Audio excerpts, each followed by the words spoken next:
Saka ba sa mga nasiraan ng bike parts or specific ang RD o rail derailleur at nagbabalak kang mag-upgrade at naisipan mo ang brand na Shimano? Kita mo sa Shopee ang Shimano RD M390 na Acera, pero nag-aalangan ka kung legit nga ba ang brand na ito or ang item na ito. Sa video na to, pag-uusapan natin ang mga madalas na pinipeking RD o rail derailleur dito nga sa cycling market natin today. Kaya legit pa rin ba kahit na Shimano brand ang nakalagay sa components mo? What's up mga padyak? Ako nga pala si Mark. Dati rin akong gumagawa ng cycling content. Kaya masasabi ko na meron din ako kahit na papano may ambag or may share sa inyo na knowledge related dito sa ating topic for today. Kung nagbabalak ka nga mag-upgrade ng RD at ang una mong naisip na brand ay Shimano, ito lang ang mapapayo ko. Hindi sa lahat ng pagkakataon na Shimano ang nakalagay ay legit ito. May mga pagkakataon na ang Shimano ay binabago. Minsan, nagiging Shimeng, Shimona, or Shinano. Marami kasing terminologies related dito sa brand na to dahil nga pinipeke nga ito. Madalas lumalabas ang mga ganitong brands gaya ng mga Shimeng dito nga sa mga budget friendly nating mga bike. Madalas itong makikita dito sa Quiapo or sa mga bike shops na nagbebenta ng mga budget friendly nga na bike. Pangalawang dapat mo ang isipin sa pagbili ng RD ay ang mga terminologies na ginagamit ng mga bike shops para lang maengganyo ka na bumili.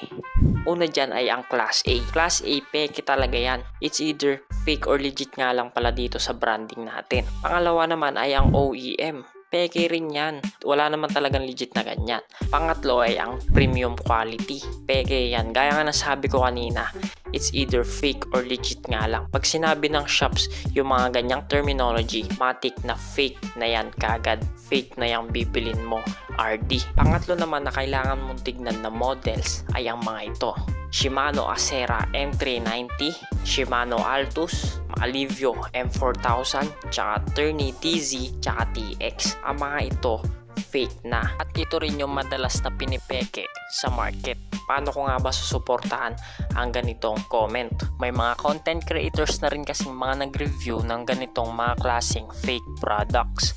Tsaka nakapost na rin kasi sa Shimano website na ang mga models sa mga ito ay phased out na. Ibig sabihin wala nang lumalabas na ganito sa market. At kung meron man, mga old stocks na nga ang mga ito. Pero kapag pumunta ka sa Quiapo at sinabing brand new, mag-alangan ka na nga kaagad dahil fake nga ang mga ito.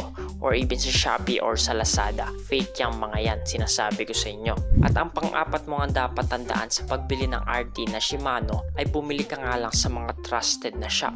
At kung magbabalak kang bumili sa online, huwag mo nang balakin dito pa lang. Kasi ang mabibili mo sa Shopee, Lazada or sa Facebook Marketplace na mga nasabi kong models ng Shimano ay fake na ang mabibili mong ganyan. Unless used na or meron kang indication na legit nga ang mga models na ito. So yun nga guys, no, sana meron kayong nakuhang idea kung paano nga ba maispatan ang mga fake RD models ng Shimano at kung ano nga ba ang mga shops na dapat nating iwasan sa pagbili ng mga RD.